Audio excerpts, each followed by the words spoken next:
Ladies and gentlemen, and people of all gender expressions, welcome to the Section.28 podcast. My name is Daiem and Hanom. I'm joined by Hanom. It's so weird. It's weird my name. Introducing yourself to a microphone. No, and it's not just that. Because my name doesn't really have like an English Oh, me neither. Yeah, but it's like yours. It's like simpler. Because like I had white people my name should be like Hanom. But it's like I don't like that. I don't like hearing that from like people that are not like from my country. Mine should be Daiem, so like it makes sense. But Hanom, whatever, I'm here, fam. Yeah. Whatever. What up?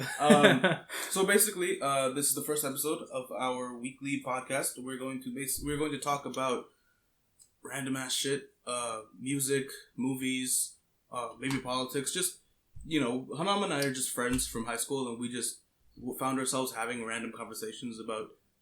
Like at lunch, we would just be sitting there talking about Leonardo da Vinci and Nas in the same conversation, and we thought, let's try to record it off of it. Let's fucking record this shit. Fucking record it, yeah.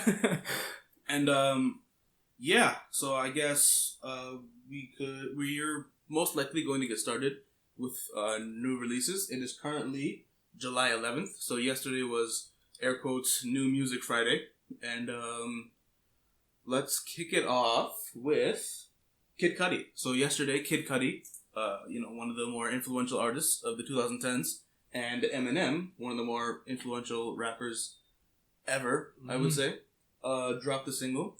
It's called "The Adventures of Moon Man and Slim Shady," it's a very, I guess, alien type single where they're both rapping. Hanom, what'd you think? Hanom, I have a really complicated relationship with Eminem, I don't like him that much. And actually, I disagree with this title. Like, it's like, this is not Slim Shady. Like, Slim Shady died a long time ago, but whatever. I mean, let me say what I liked. I liked the production. I think the production was really good. I think they both, like, fit the track, like, as best as they could. But I'm not gonna listen to this. Cause so things that I didn't like, Kid Cudi just he sounds dead. Right. Like, honestly, he doesn't he sounds like he's lifeless, and maybe that's adding to the feeling of the track with the eerie beams, with the eerie beat in the background and whatever. But I just don't like it. Right. And there were no hums. Where are the hums? No hums. Where are the hums? I'll be honest with you. Anytime Kid Cudi doesn't hum, I get disappointed. Exactly, fam. Where are the hums, Cudi? But overall, what really made this track unlistenable to me. Unlistenable? Yeah, it was Eminem's lines, man.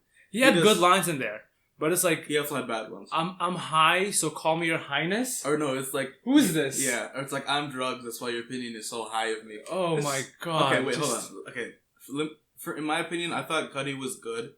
It was fine. I actually appreciated M's verse more on this song than I do a lot of times, because my big thing with a lot of recent 2010s Eminem is that he has this sort of multisyllabic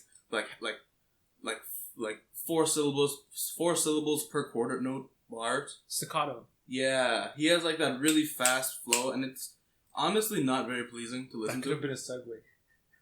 Oh, that could have been a segue. No. Anyways. But I don't really like Eminem's flow. It doesn't really feel that nice on my ears. It doesn't. But then with this song, he kind of slowed it down, and he kind of knew when to go into that speed thing and when not to. And I definitely appreciate that. I think it's definitely not a bad song, but it's probably going to be better on an album. Because I feel like Cudi's definitely working to an album right now. Yeah. When you look at, he had the Leader of the Delinquents, he had this, and he had a song with Travis, I think. No? Yeah, I think he did, but I didn't hear that one. I wasn't interested. But yeah, this, I wasn't. I was like, Cudi and Travis? What is this? Yeah, I was like, but yeah, no, it wasn't that bad. I expected it to be, way worse than this. Right. It wasn't that bad. And yeah, I'm not saying, it's not that, Eminem doesn't have good, his flow on this was actually good. I actually, yeah. It was, tolerable. It wasn't, as bad as his other flows. Or, the flow that he's been using over, the past 10 years. But he had he had amazing lines. I think it's your coffin is gonna put you in a casket. That's he's referring to like coronavirus, coffin, casket. And it's like that's fire, but like, and then you have like corny lines that just like make the entire track just, to me, right? Other people can like look past it, but I just can't. So he definitely had a lot of lines in here that like actually had substance. They weren't just it's Eminem. He was actually saying like, you know, rest in peace George Floyd, Ahmaud Arbery, you know, wear a mask. It's very like, we love that. Yeah. And I think just because this is an interesting talking point, what's your opinion on Eminem? What's your opinion on Eminem? Because I know you have an interesting one, or it's worth speaking on. My opinion on Eminem, like all time. All time, I think he's great until like 28, until like 2008. Actually, no. I think he was great until 2003. Or until I agree. Until Get Rich or Die Trying. I agree. It's like it's not that okay. It's just like Eminem is like he's a rapper, but he doesn't rap about like anything. Right now. Right now. I'm not talking about like like before, but like right now it's just so frustrating to just fucking get like word vomit all over your fucking face. There's like no meaning to it. There's like no meaning to it. Like literally like 3-minute song, this guy says like 2,000 words like for no reason. Like there's like it means nothing to it. It's cool sometimes, but other times it's like I just don't want to like, and it's like I don't like his like style. I don't like his beat selection. Right. But at least as of recent, yeah, it's kind of like too poppy for me. And I even like again the flow, like the way he flows, like when it changed, I just. But like I still think like M is great. Like M is one of the greats. M is one of the all time. But it's like that one fucking Dark Knight quote. Like you either die a hero or like. You live long. Don't quote Dark Knight, you lame film, bro. Oh my god. No, it's like that, fam. He's been here too long, fam. Just go like I don't know, like go do some like white dad shit. I don't know. Go do white dad. I think Eminem's great, but at the same time he sucks. Because I think he has arguably the greatest 3-album run of all time. Well, I'm not the biggest Slim Shady LP fan because I'm not really interested in hearing white boy talk about raping underage girls. But I think it's a comedy. I think Eminem Show is amazing. I think the Eminem Show is one of my favorite albums. Yeah. I think Till I Collapse, Cleaning Out My Closet, all of those are just amazing. But yeah, Eminem. I liked Infinite. Infinite, yeah. Which nobody talks about, but I like that. Yeah, because nobody really cares. Yeah. Eminem was actually what got me into hip hop. I'm not even gonna lie to you. Pardon? Eminem got me into hip hop. Eminem killed hip hop. I remember in I was in 6th grade, and I was like, you know what? I should start listening to rap music. And I searched my mind. I was like, who's the first rapper I could think of? And Eminem was the first name. So I just went and I just started from there. And then, about 6-7 years later, I like Eminem Show a lot. Eminem's like a good introduction to like what rap is. I don't know about that. Could be, because I feel like if you get introduced to Eminem, you fall into that like stan thing where you're like, oh, hip hop is mostly black, but it's white at the top, which in itself is like, what? You never heard that? Where have you? You've never heard that? Where have you heard that? Eminem fans say that all the time. Or like they're like, it's like a mountain. It's the most fucked up shit. Or like that shit where it's like Rakim wrote the book of rap. Eminem finished it. Lil Wayne couldn't read it. Oh, like that Jesus Christ. No. So I feel like Eminem could be a dangerous entry point into hip hop because I feel like you could fall into that shitty rap lyrical miracle. Yeah. Really easily. True. But is there really like a good introduction to rap? Like, what would you recommend as an album to like as an introduction to like somebody who's never listened to rap? Right now, don't say Kendrick. No, you can't. And you can't use any Kendrick. Okay, album. No. Kendrick is too much. You want to say right now? I would probably say, if you're reading this, it's too late. Because I feel like to someone right now who's never heard a rap album, you want to hear something that's familiar but also rap, and that's Drake. If you're reading this, is like it's actually I think it's like I personally think it's like one of like Drake's best. That was my entire middle school. Yeah, and it's like it's not. I wouldn't say it's like a regular rap though. Like right now it might be, but like when it came out, it wasn't. No, yeah, correct. Yeah. So yeah, I think if you're reading these stories, like it's a good way. It's a good place to start. It's a good place. Right now, but that answer will probably change. Yeah, but I mean, that era for Drake was incredible. Like I remember, I was in like grade 6, 7, and 8. He had those 4. He had Know Yourself, Energy, 10 Bands, Legend. The entire thing, fam. Wasn't that Summer 16? Yeah, he had Summer 16. Fam. He had Back to Back. He had Hotline Bling. He had What It's Gonna Be Alive. He just came off of like. He had Views coming up. Embarrassing Meek Mill. Like yeah, he killed Meek Mill. Like that was that sound was my middle school, and it was so fun. Fam, it was the sound of the summer. That sound, To Pimp a Butterfly. There was some other stuff coming out then. It was just a really good era, a really good year, I think, with hindsight at least. Yeah, or maybe with nostalgia. Yeah, I think that's a good album. Yeah, I think but although there was the Quentin Miller shit, so I can't really consider it like a rap album. But as far as just music in general, I mean, I'm not like too. It's like it's like Drake said, like he said on well, I don't remember what song it was, but like he's like I was trying to help the guy. You're acting like he made the boy or something like that, like because like yeah. After Drake, have you ever heard of like a Quentin Miller song? No, but he just hasn't been able to get a hit. But at the end of the day, he was still a what do you mean you can't? There's no such thing as that. But like okay, I'm not saying that like Drake should have ghostwriters or whatever, like, but there's a clear difference between like performing something and writing something. Right.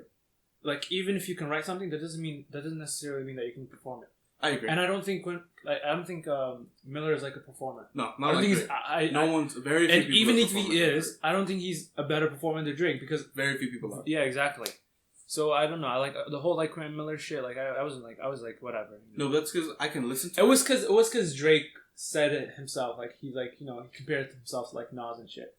Right. Didn't do that. Because the thing is, I can't. That's why like people will say, "Oh, is Drake one of the all-time greats?" I can't, because to be in my all-time greats list, you have to be a lyricist and you have to write everything. No, I mean, I still think Drake. I have my old head tendencies in that way. I need my mine. I mean, like that includes it, but I think it's just like Drake. If you just exclude everything that Quentin Miller did, there's still shit there. So, and there's way more shit that Drake wrote that's better in my opinion. Mm-hmm. Like one of my favorite Drake's is like fucking My Side. It's like I don't know what album it's off of, but fucking great. And it's like Drake wrote it. And I like R&B Drake a little bit more than I do rap Drake. Yeah. But I still do it like I still like rap Drake because he's petty as fuck. Rap Drake is fun. So no, he's so petty. It's like so fun to just hear him. Yeah, but yeah, that's it. Yeah, I think we kind of exhausted that Eminem topic. Yeah, Eminem and get Cudi. Listen to it if you want. And you're probably not going to go back to it, but it's okay because it's not bad. It's not bad. Not bad. Yeah. Okay. Other singles that came up this Friday. Do you think? Yeah. Do you think Eminem likes hummus? No, I don't think he likes. Actually, everybody likes hummus. I can see Eminem saying hummus. Like in a Much Dank video, I can see Eminem going hummus. Hummus. What can you rhyme hummus with? Hummus. He can figure it out. Eminem is arguably the greatest rhymer of all time. I think everybody. Okay, everybody. I think everybody likes hummus, but I think Eminem stopped liking hummus in like 03. And that's why I went downhill. That's why I went downhill, fam. I'm gonna be honest. Like my favorite Eminem was probably like Renegade, Patiently Waiting, Eminem Show, like that, like Till I Collapse. Like that Eminem. To be quite honest, I didn't mind Recovery. Like a lot of people hate it. Okay. I didn't mind it. I think I'm not afraid. I'm not. I fuck with that a little bit. I did when I was in 6th grade. Like I fuck with it. Like it's not that bad, but I understand why people are like from like 03 to that. It's like what have we like? Who is this? Yeah. Well, yeah. That's a sobriety to see you, man. All right, so Cardi's over with. Okay, so new singles. YG, you might have heard of him. He had a lot of recent hits. Fuck Donald Trump, Big Bank, Go Loco. He dropped a song, Swag. It's solid. It's nothing. It's nothing out of it. I don't know if it'll be a big hit. I think it'll be a good album song, or it's a good. I think if he's leading up to an album, I think it could be cool. YG himself, I think, is a great rapper. The hook's a bit annoying. Swag. It was like, to be honest, I didn't hear it. I didn't even know it was coming out. Okay. Hey, that's cool. So, it's if it comes on, I won't turn it off. I don't think I've heard like a YG project before. You haven't? I don't think I have. He's good. We had a Benny the Butcher song. Hanam's a big Griselda fan. Did you hear it? Yes. Go. Don't disrespect me. If you have a lot to say. I don't have a lot to say. It's just Griselda, bro. Right. It's like a hard beat. Benny just comes on and he's like 187 written Arabic. Murder, I'm aware of it because I'm the one who's taking care of it. And it's like, oh my god, man. It's like every time I hear like a Griselda track, I just like it's like a new it's like a Godfather movie, but right. in music. Yeah. And it's like it just plays in your head. Griselda, Griselda I love because they have this energy that's like it's like this mobster like with violins and shit, but then he'll also shoot you in your face right after the dinner table. Yeah. And like it's not and like there'll be no blood. And it's not just like and this is the difference between like there's like a lot of like drill that I don't necessarily like. Right. Because like a lot of like drill rap because like all it is just like, oh, I'm gonna shoot you in the face. And like that's just a song. Like there's like no artistry in that. Or lyricism. Because like West Side Gun said like once he's like I'm gonna shoot you and I'm gonna shoot you I'm gonna shoot you through the same hole twice or something like that. It's like it's funny and it's like it's creative. Like it's not the violence. It's just the artistry and like the way that like it comes together with the production. But I loved it. Griselda isn't like a lot of modern gangster rap where it isn't really like party shit. It's not. Griselda is much more like. Like Wu-Tang. Like standing in the especially the production, standing in the hood, bubbling in your headphones, that type of shit. Yeah, exactly. But yeah, I liked it. Yeah, I put great song. Griselda just does that. They just put out good music. And ladies and gentlemen, the love of my life put out a single. Snoh Alegra, the most beautiful woman I've seen in my entire life, put out a song, "Dying for Your Love," and I'm in love. I love it. I love everything about it. I love the cover art. I love the music video. I love the laid back, cuddly energy to it. I love her voice. Listen, man. Ugh, Those Feelings Again is one of my favorite albums ever. And it only came out last year. But it's honestly one of my favorite albums ever. I love every track off of it. Yeah, it was whatever. Ah. No, I'm kidding, bro. Yeah, me too, bro. I liked it.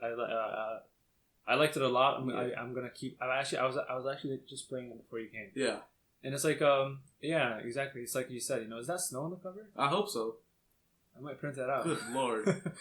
I like Snoh, like the blue cover. Yeah. She knows what she's doing. I'm in love with her. I don't care that she's like way taller than me. She can do no wrong. Yeah. I don't care that she's taller than me. I'm in love with that woman. Her and Erykah Badu. What does that matter? Hey, I'm 5'8", she's 5'10". I don't give a shit. I'll get on my tiptoes and kiss her. Exactly. What are you talking about? I'm so fucking lonely. Yeah. Is he dying for your love? Dying for your love. It's actually supposed to be Daiem for your love, but spelling mistake. Yeah, regular shit. Yeah, that happens. But yeah, I loved it too. Yeah. We love that. We love you. We love Snoh. We love her. Anyways, other than that. We also had... There was there was a Pressa single. There was. I haven't gotten around to that. I haven't gotten... there's a Pressa single and there was another song from someone here. Sounds more like a dolphin every fucking release. I like No Sad, No Bad. No Sad, No Bad's fire. Bro, I love the thing with Pressa. The thing with Pressa is like when he got hot, like I think he got like the wrong message. Like people liked him because he had a unique voice. They didn't like him because he had like a high voice. It's like, and then his voice just keeps getting higher and higher and like... It just it keeps getting more annoying and annoying. Like, I was like a Pressa fan too. Like I love like he's a Toronto Playboy Cardi. I won't even compare him to Playboy Cardi at this point, to be honest. I like his first album. Playboy Cardi or Pressa? No, Pressa's. Oh. And it's like he has like some good track, and he's actually like he can actually like write like not just like some like he's a lyricist. Yeah, he's like he has like a song called Red Fox. I don't know if you've heard it before, but it's actually really good. Okay. But yeah.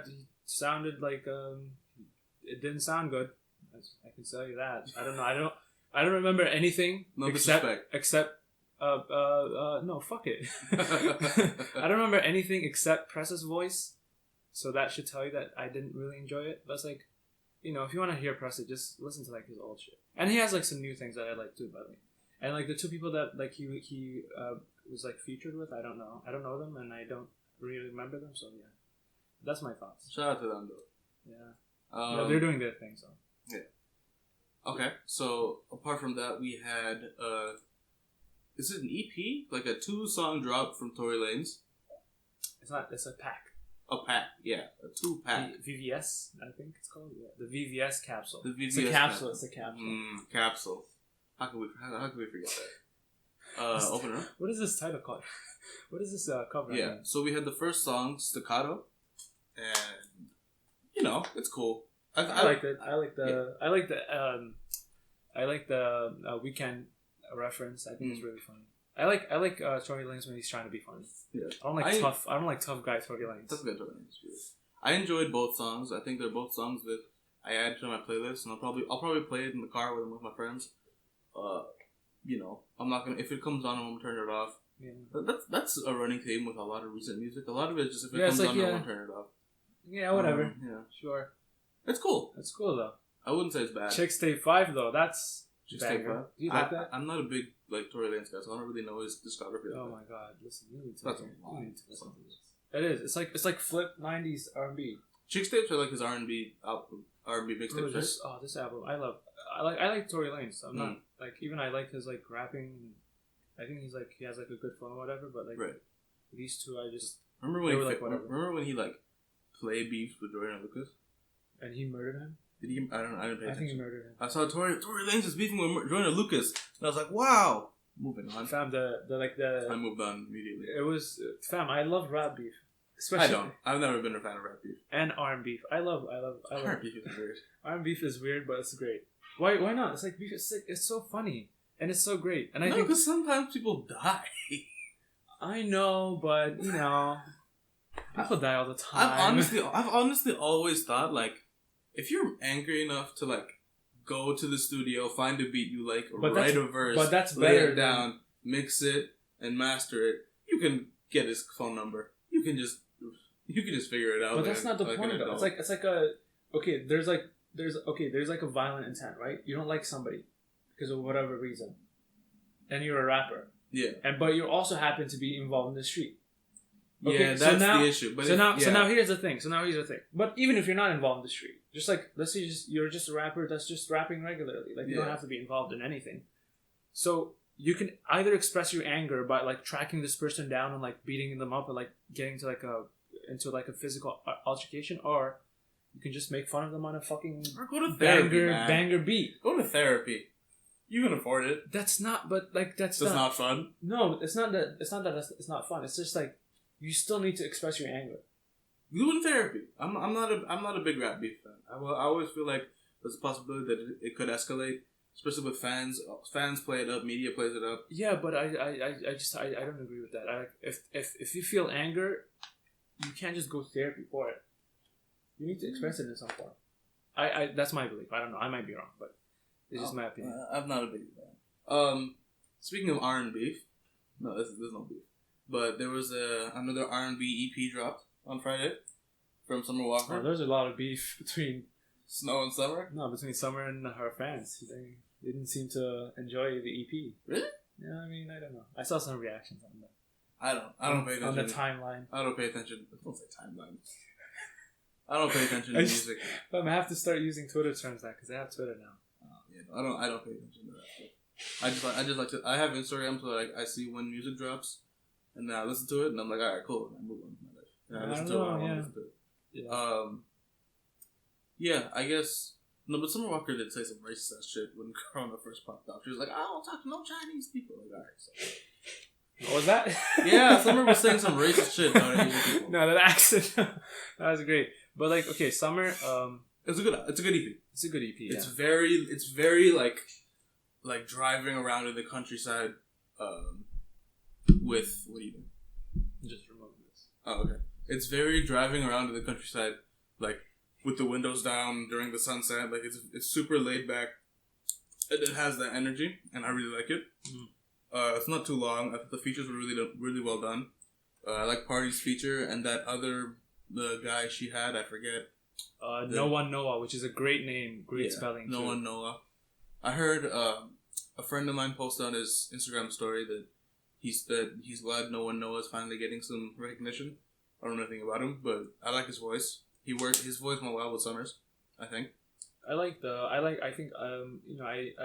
say like I enjoyed it. Mm-hmm. But like I wouldn't say like it was like anything like great or anything. Right. I think I like 3 out of the 5 here. I like all the Noah tracks, especially White Tee. I think White Tee is my favorite. Yeah. Oh, fucking come on my shirt shit. And Deeper as well. I like that too. But there's so much toxicity here too. It's like but we have a lot of toxic shit. I know. I'm just saying. It's just like on Let Go. Like at the end, she's like, "Why are you calling 911?" I'm like, "Wait." I'm like, there's like she just says like, "Why are you calling 911?" out of nowhere. Like there's like no build up to it. Like I don't remember the lyrics properly, but we've had wild shit from men too. I'm not saying Ice Cube the other day. I'm not saying it's bad. I'm not saying. I was listening to Ice Cube the other day. Oh, the 90s shit is crazy. Oh my god! But take a pregnant picture of the stomach because it's my child. The fuck? No, I mean, you don't know. I'm a thing. Abortion clinics might not have been, as affordable back then. In the 90s, definitely not. Yeah. Especially in the US. So, gotta do what you gotta do. Jesus. White Tees. I like the White Tees. I don't like the party track. Yeah? I didn't. I didn't. It's not that I didn't, I didn't dislike it, but it was like, whatever. I like the SWV. Again, I like all the Noah. I'm probably gonna be checking them out. Yeah. So that's my opinion on that. Summer had a good EP. Good weekend for R&B. Summer and Snoh and just solid overall. Check the shit. What else? Are we missing anything? Or is it straight to the big one? I don't think we got it, man. See here, Summer, Cudi, Snoh. Yep. Okay, so we'll get to the big one. Juice Wrld. You listen to it? Pardon? Yeah. Alright, so fortunately, give us me. Okay. Let me start by saying this. Okay. So this is like, all my criticism is not towards Juice Wrld because I know that like he wasn't here to finish his album. Right. Like it's very clear that he wasn't here to finish his album. So let me start off by saying, I like a good amount of these songs here. Like I like everything. Like I like the intro. I like Conversations. I like Titanic. You're talking about like his his anxiety and his depression and how like he tries to deal with it with drugs, but how that's also not good, and how he feels like he's drowned in drugs and stuff in Titanic, which is like a really great metaphor. And then up to like Trippie Redd I like, and then out of nowhere this fucking S'mores guy or Marshmallow whatever, like that was it's just out of nowhere. There's just an EDM track there. Yeah, I skipped that. That I don't understand why that's there. And then it just gets way worse. That might have been fans. Yeah, this is from a fan's perspective, so we don't really know the insides of. Yeah, I don't know anything about the insides, but this is again from my perspective. From fans. No, we're not. And I'm not criticizing. Again, I want to make this clear. I know that Juice Wrld wasn't here to finish his album, unfortunately. So all my everything that I'm gonna say is not a criticism towards Juice Wrld. It's towards whoever put this album together. Like it just keeps getting worse because I can tell by just the things that he was saying and like the few. I'm not like a big Juice Wrld fan, right? But I've heard like a good amount of songs from him to know that he likes talking about depression. Even like the intro, like he's like, right. There are a lot of more problems. There's like anxiety. There's depression. I want to talk about that. So it's very obvious to me that he's very intelligent. He's very intelligent. He's talented and he's an artist, right? And his artistic vision was to create an album that tackled or talked about anxiety. Mm-hmm. But instead of that, we get this fucking title, Legends Never Die. It's very much a tribute album. It's not really... And we get shit like The Man, The Myth, The Legend, where, T.I. tells you how Juice Wrld is like Biggie and Pac. Yeah. Like, I don't know why is T.I. here. And then we get tracks like Man of the Year. And I know that like he didn't title these songs like that because it feels weird. It feels really fucking weird because like at no point in that track does that title make sense. Like right. Man of the Year track, it doesn't make any sense. if you just listen to the track, because in the track he's talking about like again he's talking about anxiety, depression. He's talking about how he looks at himself in the mirror and like he like says like some really hateful shit to himself and that he hates himself, and then he says, "JK, you know, Juice Wrld, you're awesome," and then like, you know, it gets like it turns to like this very like fun and like happy and wholesome song that I think the album should have ended on. By the way, I've heard the ending was very emotional for a lot of people. I've heard that worked for a lot of people. The Man of the Year? No, actually the actual outro. Oh, like Juice Wrld Speaks from Heaven? Yeah. I don't mind that either. You can tell. You can even tell that Juice Wrld Speaks from Heaven that he didn't need that. I just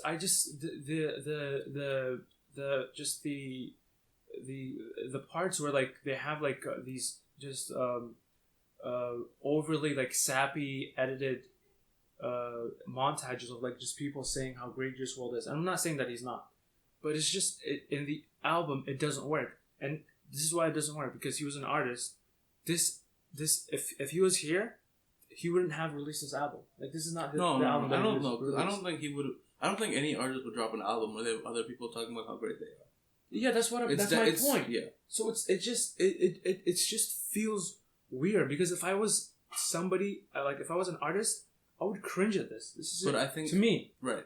Because like we can look at other examples, like big artists that have passed away in like the past year or so, like X, Mac Miller, Pop Smoke. Even like 2 weeks ago or something, he released his album. Yeah. You don't find any of that there. Like, it's just like songs that some of them are finished. Mac had a really good podcast. Mac had a great podcast. But like, you could tell that even if the artist was here with us, this is the album that they would have released, and they just butchered so much. Like, there's a great album about anxiety and depression here, but it's just fucking bogged down by T.I. but saying a bunch of words. I also think it's important to understand that, like, I don't know who the executive producer was for this, but even for the Pop Smoke album, it was arranged by 50 Cent. Like, I know he hasn't really had a lot of great projects since Get Rich or Die Trying, maybe The Massacre, but let's be honest, 50 Cent's still 50 Cent. He can still put together a good album.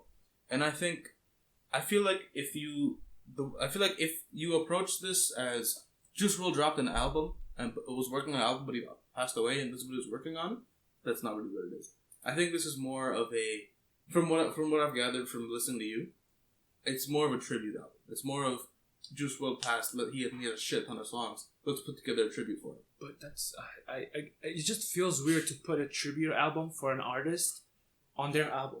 Right. Like listening to him talk about like the things that he's gonna do, and then right after that, like there's like just a montage of people talking about how great he was and how sad it is that he died. It's like, how does that even make any sense?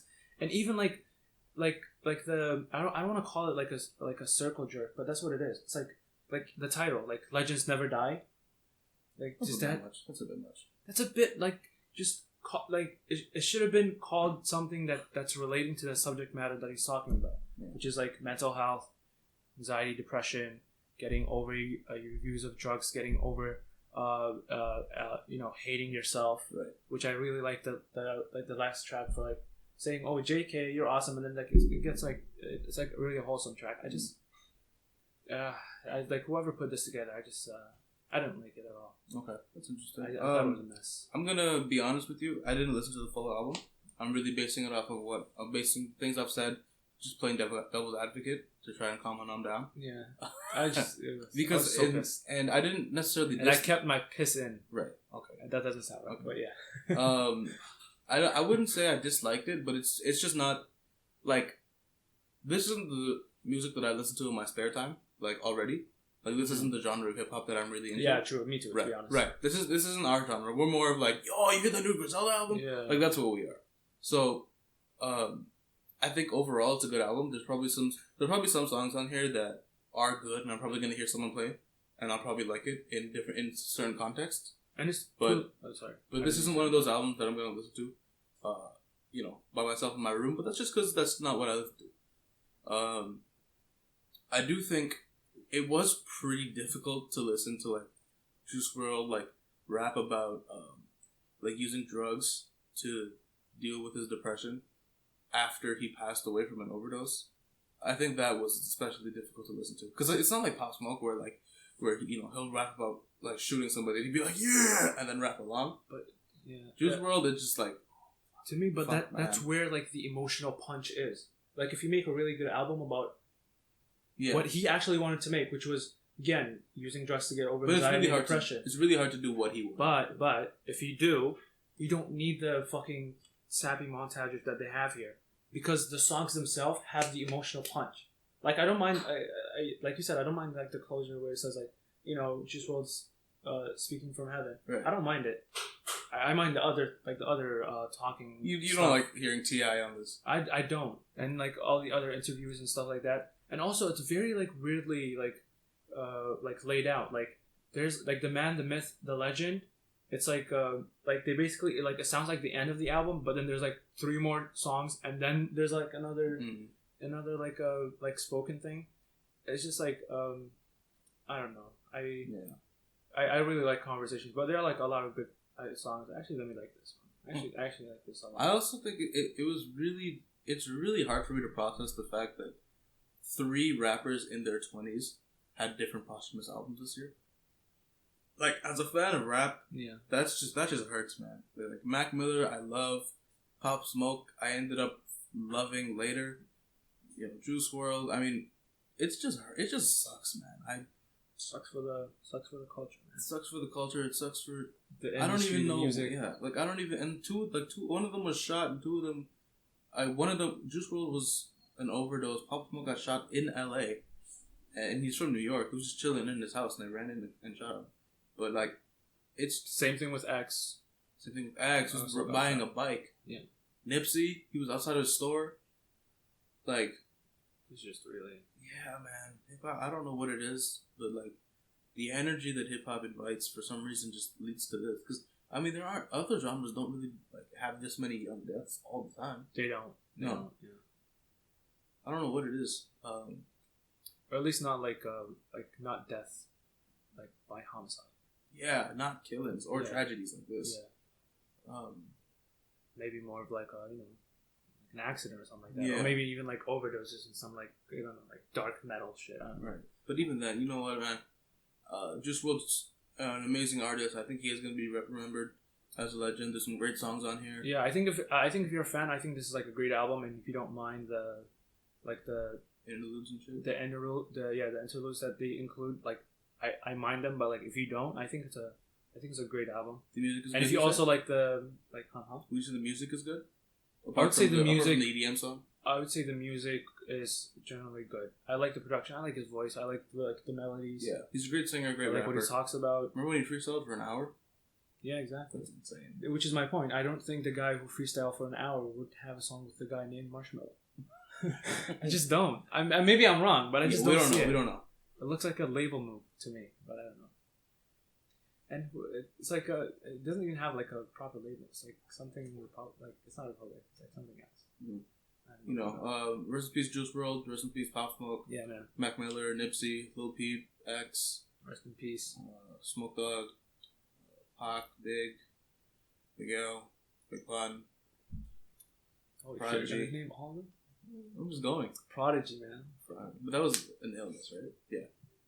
Yeah, but I mean, Prodigy had a sickle cell anemia from a long time ago. I think a long time. I actually read his book. Yeah. I mean, I listened to it. Okay. You know why? The only reason I listened to it is because it was narrated by him. Oh.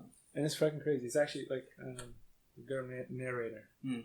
Yeah, but he has like it's I like would figure someone from Mobb Deep. It's a good narrator. Yeah, it's like he's like he has like some like it's like a African disease. It usually develops in like African kids from like sub-Saharan Africa. Yeah. Yeah, it's basically just fucks with your cells. Right. Okay. So that's basically everything new. Mm. So now we have our bread and butter, you could say, our weekly segment. So each week, Hanom and I are going to come with one album and one movie or short film or something that we watched this week that it's not necessarily the best thing we've seen this week, but it's something we want to highlight. So for me, the album is the R&B classic Baduizm. It's from Erykah Badu. You might know her. She's been featured in a lot of rap songs, a lot of Outkast stuff, a lot of Common stuff. She's kind of seen as like the queen of like the earthy. She's like Jhené Aiko before Jhené Aiko was even a thing. And I love this album. I want to specifically highlight Next Lifetime. I think it's this song about essentially these two people that want to be together, but due to an unforeseen circumstance or a third party, it is not an option. Yeah, I'm talking about this on the podcast. Talking about what? Yeah. Shit. I might have to turn off the mics for a little bit. Yeah. So I think it's a great album. It's a classic. I love the energy to it. I love Erykah Badu's voice. I love the cover. I love just the other day I took a shower and then I took a shower the other day and I took a towel. I took the towel and then like wrapped it on my head and I just sat there and I listened to it and I just felt like. Does she have a headband there? What? Does she have like a head thing? Yeah. I don't know about the cover, to be quite honest with you. It's one of those albums that make me want to put on some incense. Yeah, I agree. And then just vibe out.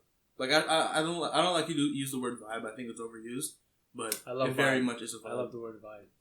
Vibe can never be overused. Yeah, you're wrong. And was this the first week? Was this the first time you heard it? Yeah, this was my first. So tell me what you think. I loved it. I think it's great. I think from the fucking start, fam. Rim shot. I want a rim shot. It's just, oh my god. I loved it. I love all of it. I love I'm not like the biggest fan of like 90s R&B production. To me, I like a little bit more like I like production that's like a little bit more like edgy and like eerie and like rough around the edges. Okay. And then like most of like 90s R&B is like smooth and like, polished. Yeah. But I really liked music. It. It's like jazzy here. I love all like the jazzy notes. I love everything about the production. Yeah. It wasn't like the greatest thing, but especially on Rimshot, like I actually had to search that out because she was talking. Who made the beat? No, I was like the intro. I was listening to it, and she's like, "I want a Rimshot." I was like, "Okay." Like I know what I've been on a scientific website before, so I know what a rim job is. But then she was talking about like hitting the drum, so I was like, "What the fuck is this about?" So then I had to search it up, and it's like she's talking about like a rim shot, like. There's like a rim shot where like you take like the stick of like the like your drum and you hit the rim. Side, yeah, you hit like the rim of the drum and it makes the noise that you hear in the song. But then rim shot is also like something sexual. Lyricism. And it's Bars. It's like fucking. I loved it, and she's so clever. There's a lot of like commentary on multiple levels. I think. Oh wait, let me. What song was it? I think it was Certainly. Certainly, I felt like Certainly was like. I told you I was gonna bring up Kendrick today. So for free. Yeah. Kendrick song. Yeah. This dick ain't free. So, yeah, exactly. Yeah. So like how like on that track like he's like literally speaking, he's talking to his girlfriend. Right. Like, this dick ain't free. But then, metaphorically speaking, he's talking to America. Right? This dick ain't free. Like, what the fuck? Yeah. You don't do shit from the what the fuck? Well, that's kind of what all of To the Butterfly is. Yeah, it is. Yeah. But, like, I'm just saying, comparing that to this, she's, like, talking about, like, I don't want sex, but also there's music. There's obviously, like, a racial side to it. I love on and on. It's like if we're all made if we're all made by his image, then call us by our name. Yeah. It's like she's like referring to like this is my interpretation. She's like I think she's like referring to like maybe like racists who say that they're Christians or whatever, and like she's like clearly saying like if you're all made by his image, then call us by our name. Obviously, she's probably talking about like God. Yeah, she's talking about like racist fucking like derogatory terms. Like why would you call me a derogatory name if we're all made by his image? Then call me by my name. Right. You get it? It's like I really like that, and she's also like really funny. Wait, I think I wrote. She's hilarious. She's fucking hilarious. She's hilarious. Like on the album too. I'm not talking. I didn't see any interviews, but on the album, it's like she says, "I'm a lot of women, not enough to divide the pie." We love that. I love that. I don't know what song that was, but yeah. I started like writing down like my favorite songs, and I just stopped writing. I do that too. I liked everything. I do that a lot. I liked everything. Like I liked some more than others, but yeah, everything's good. Yeah, I found that like with me and Hanom, we're like kind of like nerds where we'll go back and we'll listen to like old hip hop, like, oh yo, this is Paid in Full, and we listen to it. I'm cool. Or like or like we'll listen to like Illmatic. But I found with R&B, a lot of the time I found myself listening to like modern stuff more often than I go back in old stuff. But this is an exception. This is amazing. Yeah, this is an incredible album. It's a lot of trucks to get you through a lot of hardships that you might face in your relationships. Oh yeah. If you feel like fuck the government, there's also a lot of tracks here for you. If you just want to vibe, there's a lot of tracks here for you. You know, it's a great album. It's a great album. So yours now. Loved it. Yeah. Alright, my album was actually a Toronto artist, to be more specific, a region artist, called Safe. Some of you might know him, some of you might not. And it was his first album, Stay Down. I love this album. I think I got introduced to like Safe when like the entire back in 2015, 2016, when Halal Gang was popping up. Huge, yeah.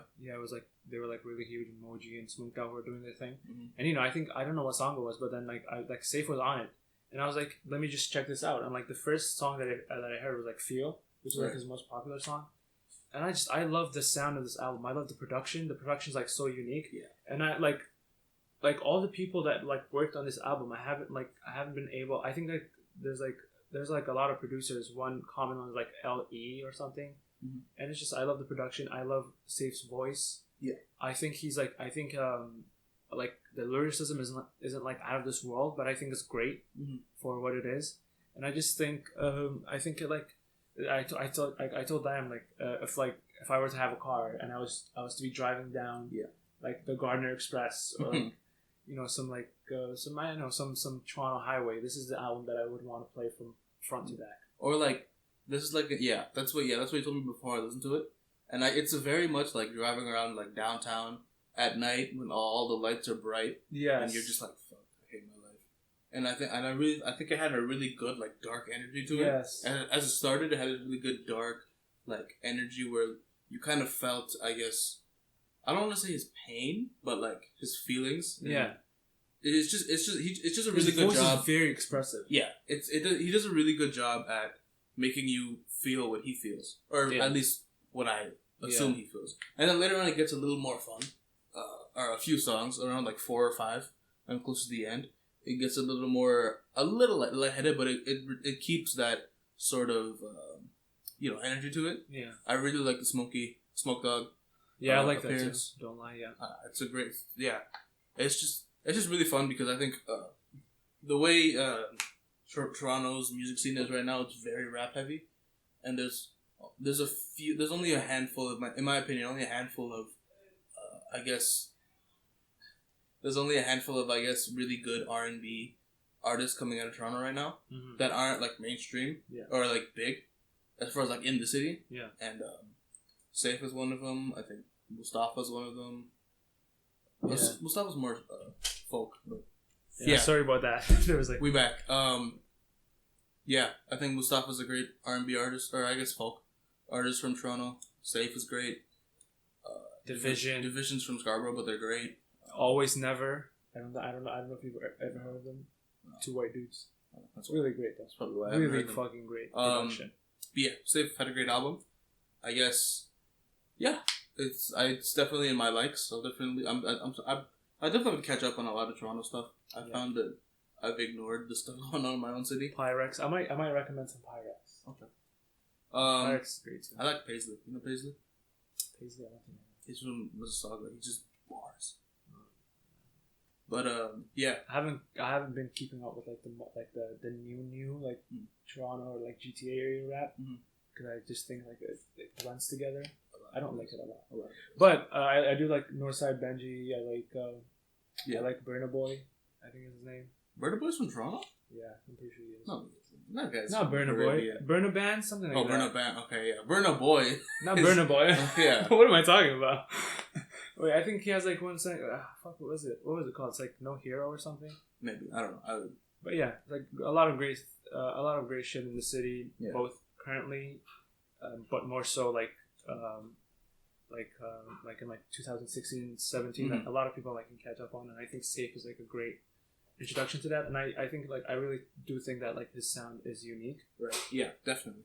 Yeah, I love everything here. I love Way Out, Back to, Feel, everything. Yeah. Okay. So that was our albums of the week. Now let's get to our music of the week. I mean, movie of the week. Movies of the week. For me, I have Ghost of Sugarland. It's a short, like 20-minute Netflix documentary about this group of guys in this small town in the U.S. and they're majority Muslim, South Asian, and they had one black friend who converted, and he ended up joining ISIS. And it was and it's essentially not necessarily a character study, but just it seemed like an outlet for them to just sit down and talk about it and just let it out. And I thought it was really eye-opening. I thought because for me, I didn't know because for me in Toronto, it's such a diverse place where I have South Asian friends, I have Somali friends, Ethiopian friends, Eritrean friends, Asian, Filipino friends, all Cambodian friends, yeah. And but this was very much a majority South Asian environment, community, with a black guy, and I thought it was really interesting the way that they perceived a lot of things. Like I remember at one point, one of the guy, I thought they hid their identities in a fun way. Yeah, I actually wrote it down. I was like the superhero mask. I think that was great. Yeah, they covered their faces with superhero masks. That was a great idea. I thought that was funny. It was cute. And I thought someone had like some actual analysis behind it. I don't remember what it was, but I thought that was cool. I think there was something really interesting where one of the guys said, in his opinion, that Muslims were the bottom of the barrel in the U.S. I literally wrote it down. I'm like, yo, dude in the Optimus Prime mask. Yeah. Out of nowhere, like they're maybe he joined. No, maybe he was an undercover. Muslims have it way worse than blacks in this country. Yeah. Like out of fucking nowhere. I think, and then everybody in there was just like, no, and like, I think. And it's like, I understand that. I understand, like, again, like that they're fucked up. The thing about oppression, and especially like the way that you see yourself versus the world is that it's completely subjective. Right. So like, a lot of people might like try to like say that like, oh, my struggle is like worse than yours, but that's nobody know. Like, you can't say that to somebody because they don't know that. Right. It's like, yes. And there, he actually he was actually talking about like how Muslims in America have it way better than like Muslims back home who have to deal with wars and who have to deal with the American government fucking bombing them every 2 seconds, and then they have to deal with the extremist groups on the ground that are harming them, and then they have to go through all that shit. But like Muslims in America or like North America or like Western countries have it way better. But then it's like. But then if you talk to somebody who's been born here, doesn't know anything about what's going on back there, right? Their opinion or their feeling of oppression, it's gonna feel like they were treated way worse than everybody else in their surroundings. Yeah. So I do get it from that point. I just think it's fucking hilarious. I think like, out of nowhere, he just funny. Like burps it out. No, I think it was interesting because. Of course, I think they're all like still like kind of struggling with the fact that their friend joined ISIS. Yeah, and they helped him convert. Yeah, but that must be that must be crazy. But I think like at my job we were having this discussion, and I was introduced to this topic of oppression Olympics, and that's something that we should look out for. And it's essentially this idea of I have it worse than you because I'm this minority group, and it often is fairly like unproductive and not really helpful to anybody, and I like it's understandable, but at the same time, like, fam. And also, you can't like, if you were to play that game, you can't be living in a Western country. Yeah, you just cannot be, and you cannot. You shouldn't be playing that game regardless. I know, regardless, but even if you are, and you catch yourself playing that game, and you realize that you're also in like North America or like Europe or something. Shut the fuck up. What do you mean? Because you have like if you like, there's always going to be somebody that has it worse than you. Right. Like, even if you're black in America, which is, again, I know the oppression, I know everything, obviously. Right. Like, it's fucking George Floyd. I mean, we saw it, we see it. We see it, we read it, we feel it. Mm-hmm. We see it. Have I ever told you, like, the store, like, at Jarvis? There's, like, a store, before, like, you get to our school. Oh, yeah, the richest guy. That fucking guy. The richest Middle Eastern guy. Or not Middle Eastern. I don't know what the fuck he is. He looks like Indo-Caribbean. I literally went in to get like a fucking like a snack because like it was like right after lunch. This guy literally locked the door. Yeah, no, I've heard from other I was people like, what that the fuck? He's very anti. And then next week I walk by and this guy has like this guy has the fucking audacity to put like the no hate, like the like the LGBTQ thing. Mm-hmm. And then I was like, you fucking bitch. I was just so fucking angry, but like, I get it, I understand it, and I feel it. But then it's like, if you want to play, like that kind of game, it's not gonna. It's not gonna be productive because there are also black people in Africa that go through a lot way worse. Or even if you say Muslims have it worse, more than black people. What about black Muslims? Like. Yeah, there's a lot too. Yeah, black gay Muslims. You're forgetting. You just keep adding to it. Yeah, you literally could. Black trans Muslim women, like, holy shit. It's like Bill Burr said, man. Everybody's eating a shit sandwich. Pretty much, unless you're white and like straight. Unless you're like a straight white guy, and like you were born like to like a rich family. Yeah. Even then, you probably have depression. Yeah. Or an alcoholism. It's actually interesting. Like it's like thing. Mm-hmm. Rates of like suicide are like way higher among white men in their 40s. Than any other demographic. It's really interesting. It's like, how do you figure? Like, really? Hey man, I mean, if you don't have, I know.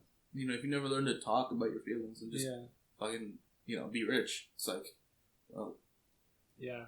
Money doesn't buy everything. Actually, no. I kind of disagree with that. Money can make things easier. It's like, okay, after a certain amount of money that you have, money doesn't matter. Right. But before that, it's like, okay, let's say like you're 16 and you're like broke. Like your family's like broke. Like your mom has to work like 3 jobs. You don't know your dad. And then you don't like your dad is not present at home, so your mom has to work like 2 jobs just to make sure that everybody gets like what they need as far as like food, clothing, and like shelter. Mm-hmm. And so, you have a basketball game. Oh, your mom misses it. Your graduation, your mom misses it. Mm-hmm. Maybe you want to go on a trip with your friends, or you want to go out. You guys don't have enough money. Mm-hmm. So at that point, literally every single issue that you have in your life points back towards you having less money than other people. Yes. So in that aspect, money does matter. Money makes a lot of things easier. Mm-hmm. I don't like money. Like, just having money doesn't necessarily make you happy, but having money and paying rent, right? So that people can actually focus on other things that they actually enjoy instead of actually like working their entire life for just to pay the bills. Mm-hmm. That makes a difference. But yeah, money in general doesn't. For me, 3 things. I think I took a psychology class in high school, and we learned about this study where our teacher told us that money makes you happy if you need it to survive. Exactly. But after you need it to survive, it doesn't have any correlation with your happiness. Yeah. And also, on that last Dreamville album, there was on the song "Sleep Deprived." I forget who. I think it might have been one of the rappers. He said, "Money can buy everything, but it can't heal the trauma." I think that's one of the big. So I think with money, it won't make you happy, but it's not gonna make you sad. Yeah, that's my thing. How the fuck did we get here? I don't mean, we do this all the time. Okay, so anyways, I like the documentary. Like, I like the character masks. Yeah, I thought that was pretty cool and pretty interesting. I like the way that like the camera was like really dynamic. I really love that. That's like one of my film fetishes, when it's like a deliberate camera movement. Yeah, like I think it was like handheld. Yeah, because for me, as someone that like grew up like watching like Marvel movies, and then more recently I started looking into like more like expressionistic films. Mm-hmm. I love it when the camera is just at an angle that you don't usually see. Yeah. And then there's clearly a reason for it. That's my favorite thing. Yeah, I like that part of it, and I also like the group feel of it. Like it was like it felt like it was like a group of friends sitting in a room talking about like their friend. Yeah, like it didn't feel like super like fake. Yeah, it felt genuine. And what else did I like? I liked like the compare like at the end when they did like the comparison, like the photos and like with him and without him. I didn't like the like him like typing because like I don't know, I rather them like show me like the text of him saying it, and maybe like somebody else can read it, but like just him typing, I don't know, I didn't get it. But a plus and a minus, like a positive and a negative for this is that it I was very intrigued, but then it ended. Yeah, it's like that's what I don't like about it. It's like it could have been a YouTube video. There's a lot. Yeah, exactly. It was 20 minutes, but it had like a lot of good production. It had a lot of stuff in it. Yeah, it had a good production value. But like, it is my opinion that if with enough time they could have done so much more. Like, I wanted to know like what this guy was like. You know, maybe interview his teachers. Right. You know, follow up with his work. Yeah. Like, you guys said that you know where he worked, so go there.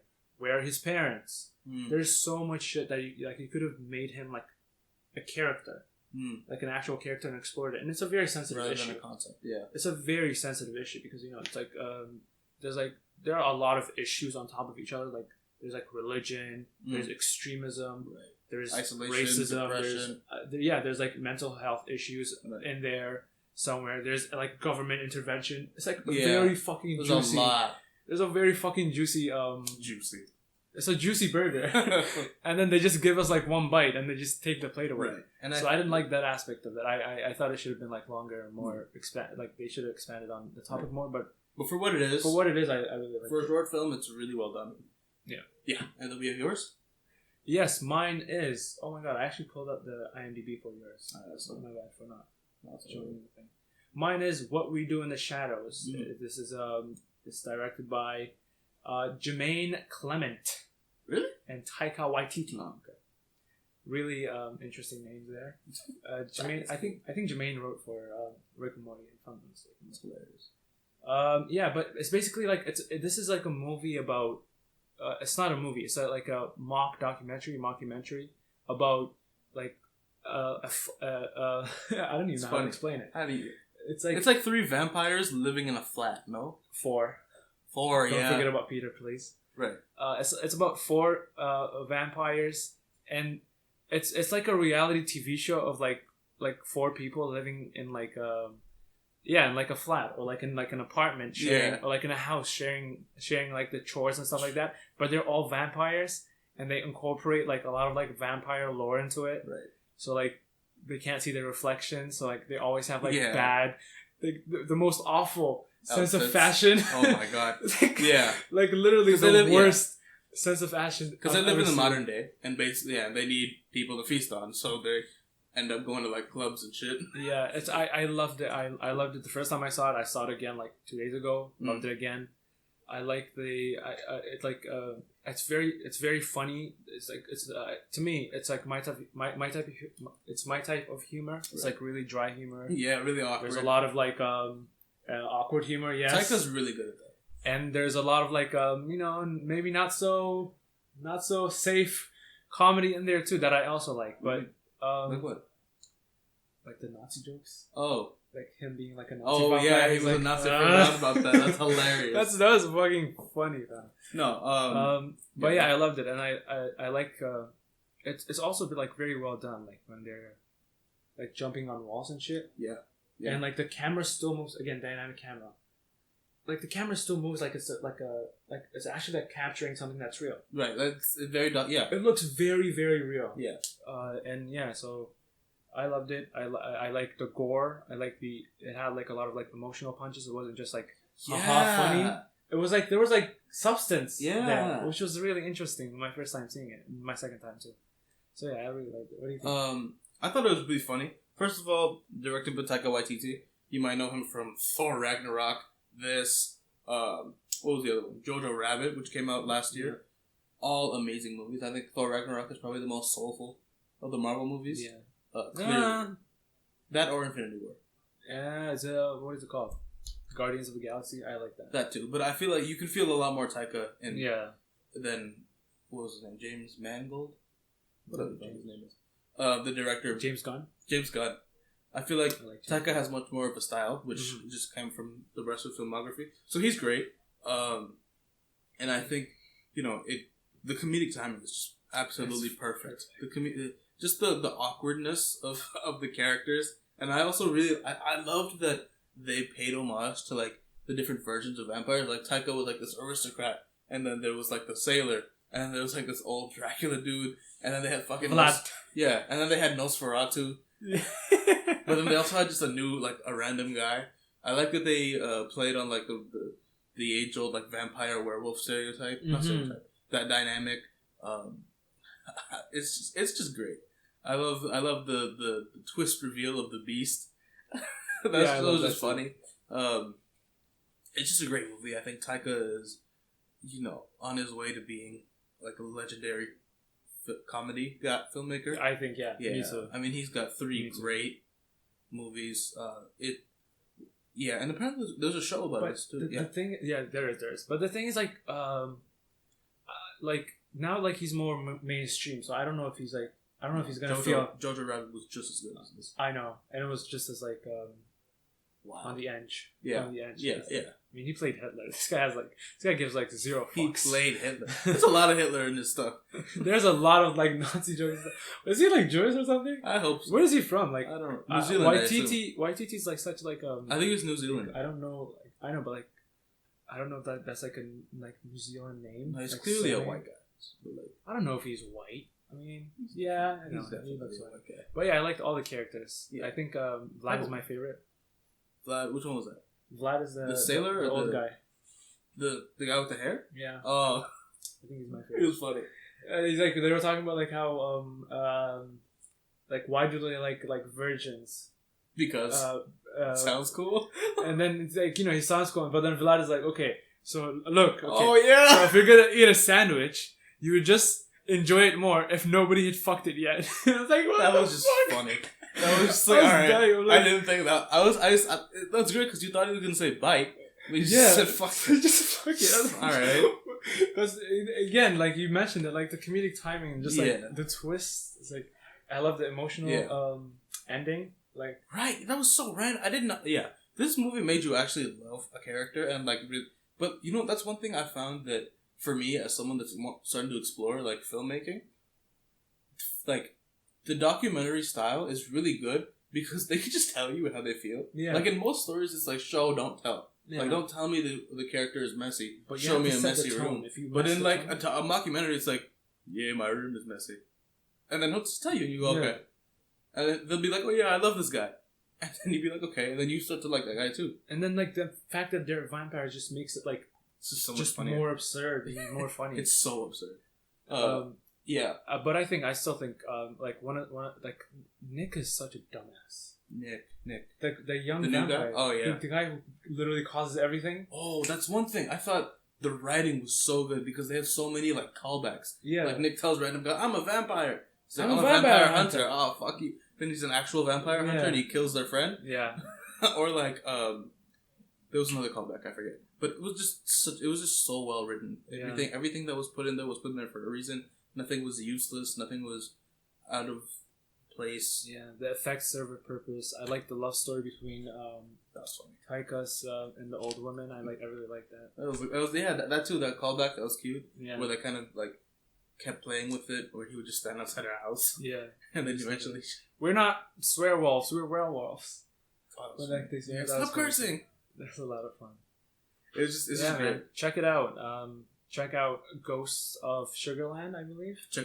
On Netflix. Netflix, and you can figure it out, find it out. What We Do in the Shadows in your favorite movie streaming platform. Place. Okay. Or piracy. I mean, gotta do what you gotta do, man. We'll have a discussion about that someday. Yeah, probably.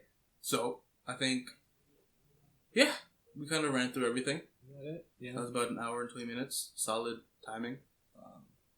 Yeah. Should I do the outro?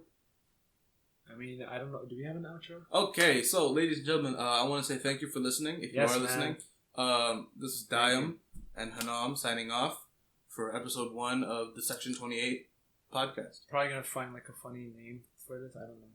What should we name this? We'll figure it out. Talk about it post production. Yeah, post production. All right, later. All right, later, man. Check us out next week.